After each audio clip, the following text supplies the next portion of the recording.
how to remove shipping calculated at checkout on Shopify. So hi guys, the first thing that we need to do is of course to log into our Shopify account, and in the left hand side, all we need to click or all we need to select is our online store. So once we are routed to the online store, we will be here in our themes section. So in themes, we can see this part, a customized icon and an ellipsis button. So let's click on the ellipses and click on edit default theme content. Once done, here we have a search bar. So in the search bar, all we need to do is to type in calculated shipping.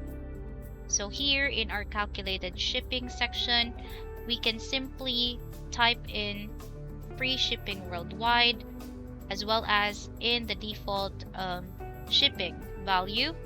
Let's copy and paste that one out. And once done, we can save on all the changes.